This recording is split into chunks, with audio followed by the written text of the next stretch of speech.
153 billion miles. That is the nearly inconceivable distance that Explorer 1 has put between itself and the Sun since its launch in 1977. No other man-made object has ever wandered such a long way into the depths of space. And although the old spacecraft is known to have even passed the boundaries of our home system, it continues its journey undaunted. However, since even the greatest success story in space travel must eventually come to an end, a crucial question emerges. How long can Explorer 1 keep flying before it finally runs out of juice or we lose contact with it? Then, of course, there is the world-renowned 1990 picture that shows our Earth as a small blue dot from a distance of 6 billion kilometers. But what might we actually see if we were to turn on Explorer 1's camera today? From the present perspective, it seems almost silly. But when Explorer 1 set out into the immensity of space on September 5, 1977, no one thought that this was the start of one of the greatest success stories in space travel. No wonder later on, the initially anticipated life expectancy of the identical Explorer missions was only 5 years. The spacecraft had only been sent to gather new insights into the outer planets of the solar system, which had been little explored up to that point. No problem. However, after the spacecraft had inspected Jupiter, Saturn, Uranus, and Neptune, NASA decided to extend their mission and finally send them to the edge of our home world. And that is something we just have to remember as children of their time. The Explorer spacecraft were essentially built to the technical standards of the 1970s. That amounts to nothing less than their power capacity being multiple times smaller than that of a modern cell phone.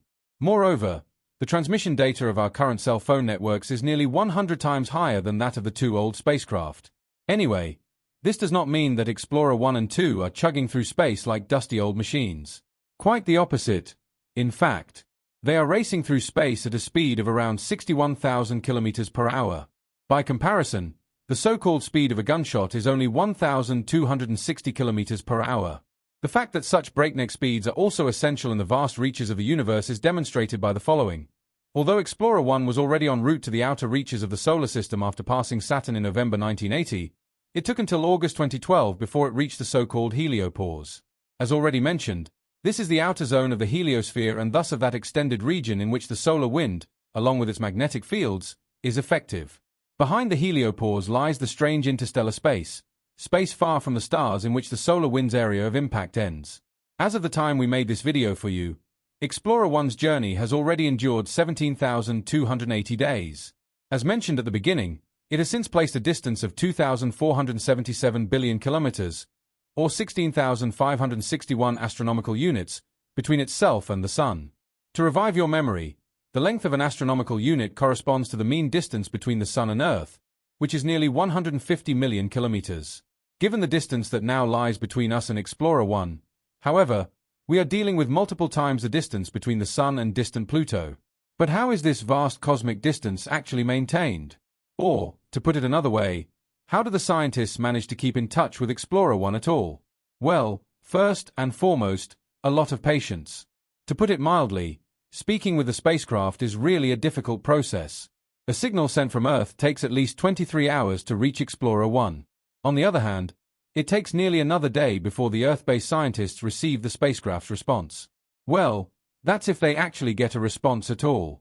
Of course, in reality, communication has repeatedly caused headaches for NASA scientists. The last time this happened was in October, when Explorer 1 was supposed to turn on one of its heaters, but instead, it mistakenly activated a protective mechanism that deactivated the onboard radio transmitter. To restore contact, NASA had to resort to the S-band transmitter, which hadn't been used since 1981. Fortunately, the engineering team was able to detect the weaker signal from this transmitter and maintain communication with the spacecraft. However, it is in the nature of things that you can't just call up Explorer 1 in the mysterious universe of interstellar space with just any old cell phone. Instead, scientists used a deep space network and thus a global network of radio antennas that had to be repeatedly expanded for the Explorer mission. In fact, the Explorer program is an exception. Projects that require the continued operation of the large 70-meter antennas and the associated receiving technology. This, in turn, involves significant costs. But the time for savings now seems to be in the distant future, when the 70-meter antennas will no longer be necessary and can be decommissioned. Specialists estimate this will be the case by the mid-2030s, due to the steadily increasing distance between the Explorer probes. While Explorer 1 is currently more than 24 billion kilometers from the Sun, this distance is increasing by another 540 million kilometers, or 3.6 astronomical units, every year. But does the last radio blackout spell the likely end of Explorer's journey into the unexplored world? Well, not in the slightest, unless something unexpected happens. The Explorer spacecraft will still be sending data about our existence long after the human era has likely ended. And we don't just mean the spacecraft themselves, but also the special items they carry. This is called the Explorer Golden Record, and it consists of data plates with pictures and sound information about Earth and its inhabitants.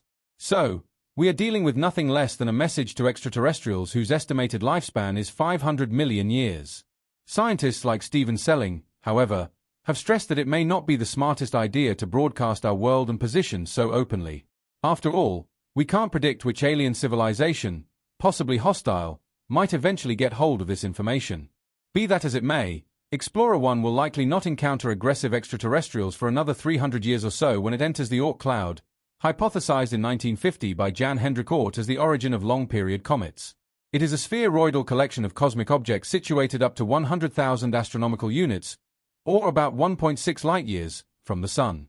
However, since Explorer 1 has not yet covered even a single light day between itself and our mother star, it will take another 30,000 years to cross the Oort cloud entirely. An additional 10,000 years after that, it will again pass by the star G445 at a distance of 1.6 light-years. Conveniently, this star will literally be moving toward its spacecraft visitor. While GLE 445 is currently still 17 light-years from the Sun, it will then have moved toward it to within 3.45 light-years. And if Alan Cummings has his way, the Explorer mission won't be finished for quite some time yet. He, the C-Tech scientist who has been involved in the planning and realization of the Explorer program since 1973, is convinced that the two twin spacecraft might even fly for another billion years. However, putting it mildly, it's uncertain whether the veteran spacecraft will still be operating perfectly from a technical standpoint. NASA is already pursuing a strict power-saving strategy, during which more and more instruments are being turned off in order to conserve the essential energy. What if we turned on Explorer's camera today? Consequently, the Explorer spacecraft have provided us with around 67,000 pictures of our local planetary system, literally giving us a new perspective on our home world. For example, we now know that Saturn is by no means the only planet in the solar system with rings. The mission has also added several new moons to our star maps. And although the discovery of Jupiter's moon Io had already been recorded many hundreds of years earlier, Explorer 1's pictures provided a rare insight into the rugged surface of this distinctive satellite. Saturn's moons Mimas, Dione, and Titan, and of course the giant gas planets themselves, were also captured in an unprecedented level of detail. But the last photograph from Explorer 1, the aforementioned pale blue, was taken almost 30 years ago. Taken at the request of Carl Sagan, it was later voted one of the best photos in space science history. The iconic image once again shows us how small we are in the grand cosmic scheme. At the same time, however, it raises an important question. What would we actually see if we turned on Explorer 1's camera today?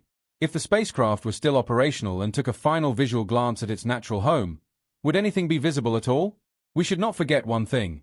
In the pale blue dot, taken from a distance of 6 billion kilometers, our Earth already appears as an imperceptibly small speck, not even 10% of a single pixel in size. Unfortunately, it is currently impossible to reactivate the spacecraft's camera for a new retrospective shot. So, dedicated space enthusiasts have to turn to simulations. And although these are not real photographs, the results are still quite impressive. The Sun, our strong provider of warmth and life, is but a weak, dimmed point of light. The planets that orbit our host star must only be speculated about at best. While the pale blue dot still represents the photograph of Earth taken from the greatest distance, it shows us just how tiny our existence is in the vastness of the universe. The recreation changes our whole vast neighborhood into a bunch of little dust grains in a singular motion. But isn't it interesting that those dust grains also carry our world, our existence, and our hopes and fears? The aspects of the universe are truly hard to grasp, but that is precisely what Explorer 1 would capture if it were to turn its gaze back to its home planet. And now, we would be happy if you would investigate the subscription button, press approve, and subscribe now to never miss another video from us again. We'll see you soon.